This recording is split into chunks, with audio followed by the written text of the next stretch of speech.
And ladies and gentlemen, welcome to a special edition of Ballin and Brawlin. I am your host for the evening, Hitman Kaz. Unfortunately, Philosopher Job and Chrome Souls could not make it, so I will be the only one here for now. Survivor Series is come and gone, and I'd say it was a decent show, a bit of a disappointing ending. Now, without wasting time, we're gonna go down the card.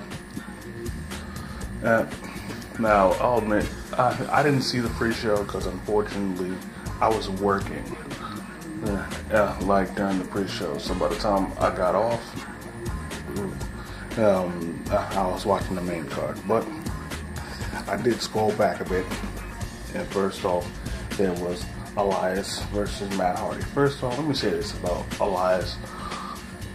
What was wrong with him being Elias Sampson, huh? What was wrong? Like, I get tired of Vince wanting to drop either the first or last name of certain wrestlers. Because it just does not look or sound, it just looks so bare. Like, I mean, at this point, I'm used to it for Cesaro, but he still sounded better as Antonio Cesaro. And Rusev, he used to be Alexander Rusev. Neville used to be Adrian Neville, you know. Just don't make sense. Anyways, Elias versus Matt Hardy, you really did not need to see this match on the pay-per-view because you could pretty much just see this match on Raw. It's the kind of match that you just see on Raw just for people to calm down after a big event. But long story short, Elias won. I'm pretty sure most fans, along myself, are still waiting for Matt Hardy to be broken. That time will come eventually, you know. Next up, Enzo Amore defended the Cruiserweight title against Callisto. Let me say this, Callisto, you're a great wrestler. I like you, man, but stay 10 feet away from the mic. I still can't get over that time where freaking you said you were gonna beat Enzo and become the new Cruiserweight champion. Meanwhile, you had the title around your waist. Yeah. As I predicted and hoped, Enzo retained. Whether he used underhanded tactics or not, I really don't care. I like Enzo either way. Moving on, Kevin Owens and Sami Zayn versus Fandango and Tyler Breeze. Now, personally, I found it a little insulting for having due to the star power of Owens and Zayn regulated to the pre-show. But of course, freaking they a certain stuff they pulled on the UK tour got them thrown off. So I'd say, despite the win, them being on the pre-show was pretty much punishment. And if you guys living on the rock, what happened was on the UK tour, it was on an episode of Smackdown. Faced Kofi Kingston and lost. Now, what was supposed to happen was that after Kevin Owens made the run-in to jump Kofi, him and Zayn was supposed to take the lumps and get pummeled by the New Day.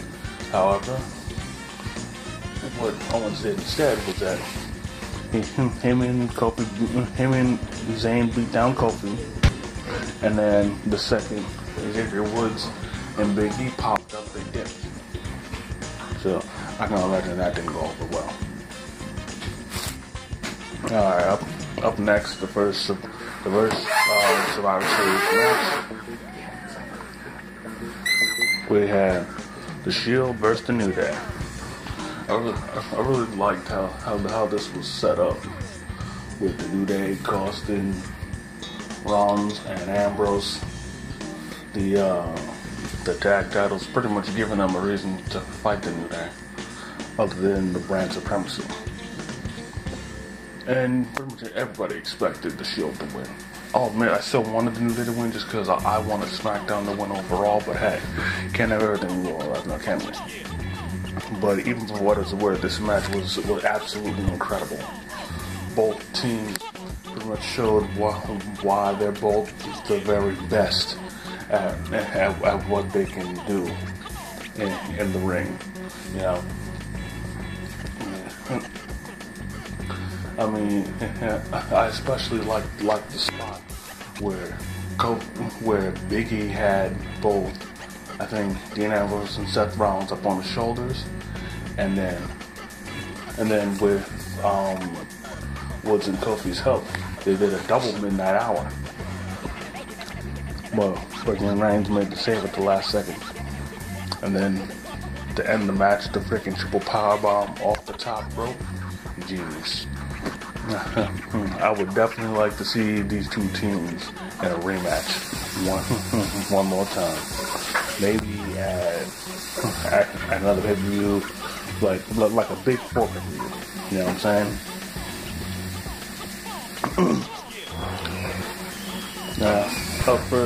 Up next was the first of two Survivor Series elimination tag matches, which was for the women's. Again, I was pulling for SmackDown, and the way each person got eliminated was really something. I found it particularly upsetting for me that Becky Lynch was the first eliminated, and with a roll-up no less. You know, I mean, if you couldn't ask for a more cheap way to get thrown out of the match, and what's even worse was the fact that she was the team captain. But freaking, it is what it is. Then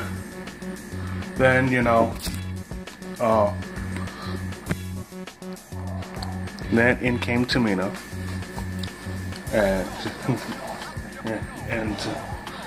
Tamina got her back by taking out Bayley with the Superfly Splash. Chrome Souls likes to give Tamina a lot of flack because she has a tendency to botch the Superfly Splash. Like when she lands, she doesn't land chest first, she lands knees first. I think that might contribute to why she's blown out her knees so many times. All that aside, I still find it disgusting at the fact that she's been in WWE for over 10 years. What now, if I'm not mistaken, and she has not received a title shot at all, not a single one. And I'm not counting the Money in the Bank, because that does not count.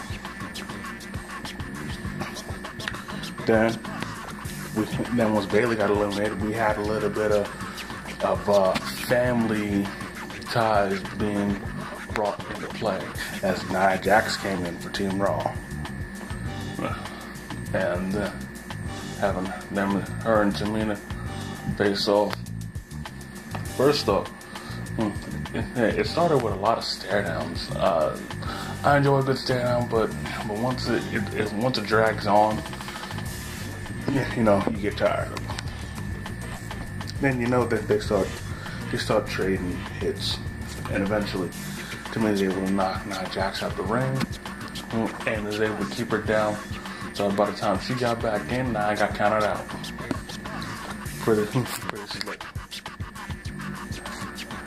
Then Alicia Fox tried to come in and play hero, and funny enough, just like the SmackDown team captain, she got taken out via roll-up then by Naomi. But a funny thing happened about that roll-up. It looked like a botch, because it looked like what was supposed to happen was that Naomi was going to go for a roll-up, Alicia Fox was kicked out of 2, and then Naomi gets it with that submission she does, and then she's supposed to tap to that. But you know, the ref hit 3. I guess Alicia forgot to kick out, so it is what it is. Then almost immediately after, Naomi didn't get a single chance to go. Like immediately after, Alicia got out the ring. Sasha Banks came running in the ring. Naomi in the bank came in and made her tap. Then she tagged in freaking Asuka and freaking knocked out Carmella with a roundhouse kick. And then she tagged back in Sasha Banks, and Natalya made a tap to the sharpshooter. Now this part, I expected it to happen. I saw it coming a mile away. Part of it was that it didn't happen, but again, you know, they're trying to make Asuka look like the toughest wrestler, wrestler on Raw, and she more than likely is, if not the whole WWE. And she winds up taking out both Tamina and Natalya via submissions and winning it for Team Raw. And the match overall was pretty decent. I really couldn't ask for much more. Maybe a different outcome, but hey, what you gonna do? Up next was the matchup that I was personally looking forward to. The Intercontinental Champion, The Miz, versus the United States Champion, Baron Corbin. And throughout this match, Baron Corbin was fighting an uphill battle because he had to deal with the Miz Taraj, and they had taken out his leg, so he was on a bad wheel. So that and unhanded tactics for the other Miz he was trying to fight, but somehow he was able to overcome the odds. I mean, Miz tried to run at him doing that flying clothesline he usually does. Corbin countered at the end of the days, and that was it. And then he had a nice little in-ring interview with Renee Young, where basically him giving the same kind of promo that he gave when he first won first defended the U.S. title. Just him rubbing it in the face of haters, absolutely beautiful. In my opinion, he should have taunted Maurice a bit more, especially when he won the match, just holding his title on his face. And he also took me to this phrase, when my hand goes up, your mouth goes shut, threw it back at him. And when my title goes up, your mouth goes shut. Absolutely beautiful. I expected nothing less of Corbin. He thanks to him, Smackdown was finally on the board. Up next was Battle of Tag Team Champions. The Raw Tag Team Champions versus the Usos, the Smackdown Tag Team Champions. Now, this, in my opinion, if not for the Shield versus the New Day, would have been the best match of the night. Because this match was 0 to 100 all the way through, man. I thought, you know, it wasn't gonna gel that well because both teams were heel. But nah, man, they both tore the house down. And honestly, you couldn't have asked for a better tag match. You know, the match ends when the Usos knocked one of them out of the ring, and then they both hit a double Superfly splash or a double Uso splash, whatever, and they get the win. So now it's all tied up. Up next, a match that we'll just get to SmackDown champion Charlotte Flair versus Women's Champion Alexa Bliss. I can't even front. This match was extremely disappointing. The whole thing itself was very sloppy. I think like the match, in my opinion, like I like Alexa Bliss, but it pretty much exposed all the inexperience that Alexa Bliss has, because she was carried pretty much throughout the whole match by Charlotte, and like there was so many spots that looked so sloppy that it almost got difficult. That almost got difficult for me to watch, you know. But you know, eventually the match ended where Charlotte put Alexa Bliss in figure 8, and that was all she wrote. Next thing you know, Smackdown's up pretty soon.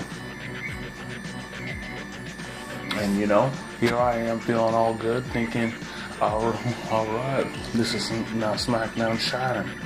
You know what I'm saying? So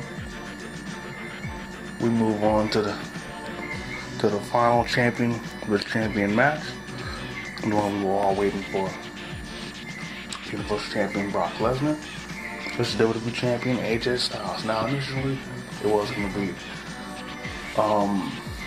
Lesnar versus Mahal. However, they changed it at the last second, considering the fact that both Mahal and Lesnar are both heel, so the match wouldn't be well received. And plus, a lot of people already hate Jinder Mahal, so it's not like anybody would have wanted to watch the match besides me. It seems like I'm the only Jinder Mahal fan among most people I see. Anyways, the match was easily one of Brock Lesnar's best matches he's had all year, minus WrestleMania. AJ further proved why he's one of the best, if not the best wrestler today. Freaking showing the heart and determination. Freaking giving freaking Brock a run for his money, throwing literally everything but the kitchen sink at him. I like the spot where he put Brock Lesnar in the calf killer. Yeah, I prefer it's a calf killer. Sounds stupid as a calf crusher. Anyways, yeah, my favorite spot particularly was when he put Lesnar in the calf killer, and then Lesnar countered by ramming Styles into the mat multiple times. You know, but like throughout the whole time, Styles still wouldn't give up. He hit him with the springboard 450. He hit him with freaking, I think he hit him with a phenomenal forearm. He went on, but Brock still, you know, wouldn't stop. Then we tried to go for another phenomenal forearm. Brock Corbin hit him with the F5, and that was it. It seems to me that they're really trying to build up the F5 as a powerful move once again. By having it be, you get hit with it once and that's it. You know, I guess they're trying to build it for whoever he's going to drop the title to. Yeah. Now for the moment we've all been waiting for. It's now for the final match of the evening. Team Raw, consisting of Kurt Angle, Braun Strowman, Finn Balor, Samoa Joe, and Triple H, up against Team Smackdown, consisting of Shane McMahon, Randy Orton, Bobby Roode, Shinsuke Nakamura, and John Cena. Now, oh man, this match was underwhelming at best. I still enjoyed it a bit, but I was underwhelmed at the outcome. First off, Shinsuke Nakamura, of all people, got eliminated first via running power slam. honestly, Shinsuke getting eliminated first would pretty much just tell the catalyst of where his career is gonna go as far as the way I see it. Because honestly, I think he sealed his fate when Cena didn't fully cooperate, in my opinion, when he went for his flipping exploder. At least I think so. I think that's what it is. I mean, hell, even Cena freaking forgave him when he apologized. Like he said, "Don't be." But I guess Vince is petty like that and wants to hold a grudge over Nakamura for that stunt. Whatever, it's whatever. Childish tale. Then Bobby Roode got eliminated without hardly doing anything. He got taken out with another running power slam. Braun Strowman pretty much wanted to run roughshod over everybody. Then Samoa Joe gets eliminated. There was a bit of dysfunction on Team Raw as Finn Balor was in, but then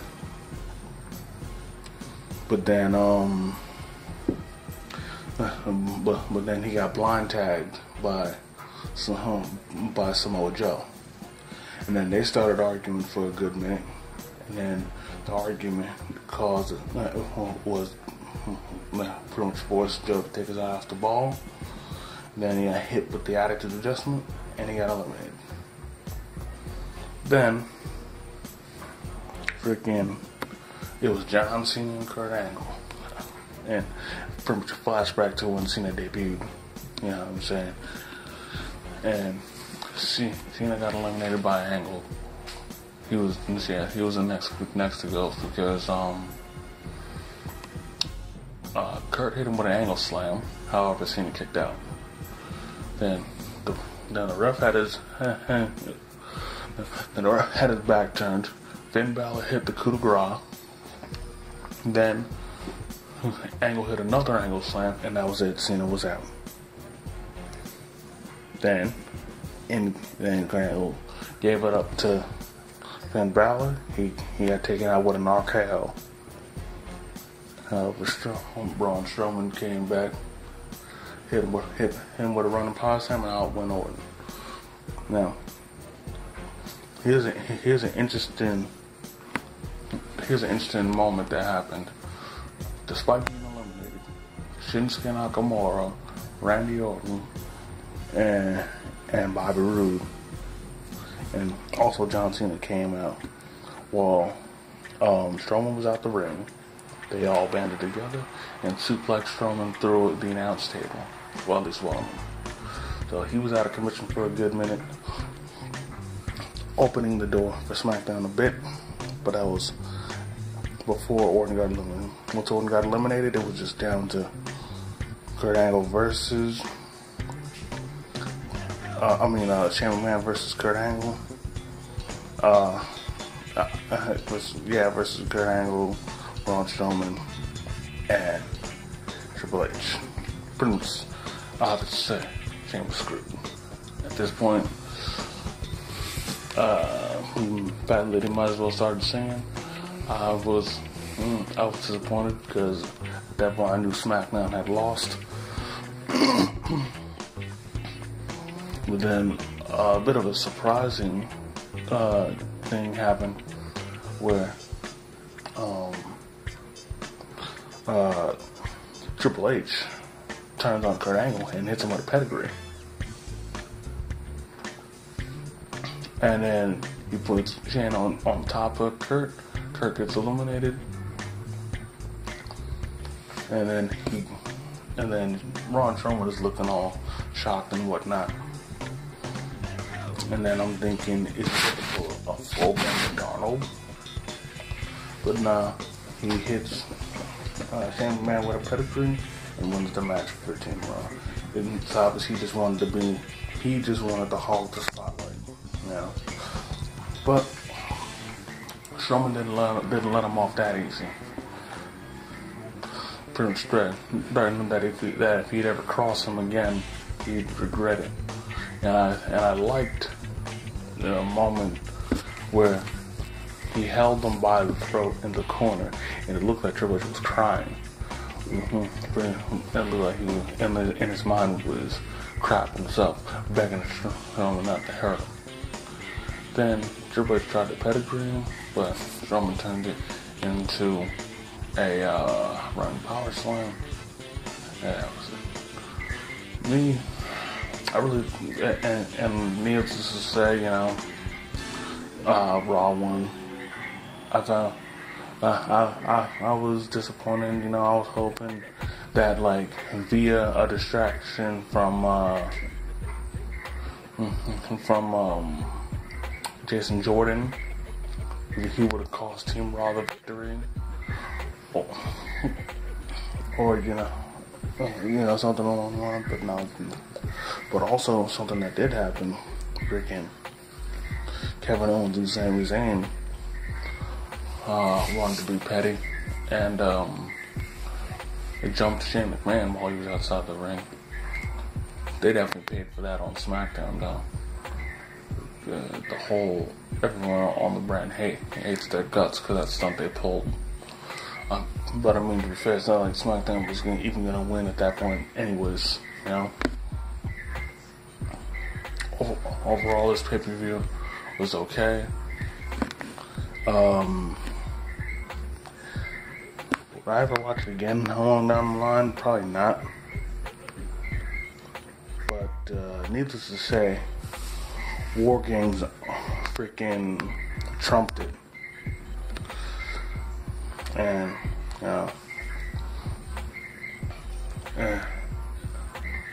it's funny how these NXT events, NXT is supposed to be the developmental brand, be it they could put on better shows than the main card can. But it is what it is. And anyways, we've come to the end of this episode. I want to thank each and every one of you for listening in, rocking with me. So until then, this is the Hitman Kaz, and I am out.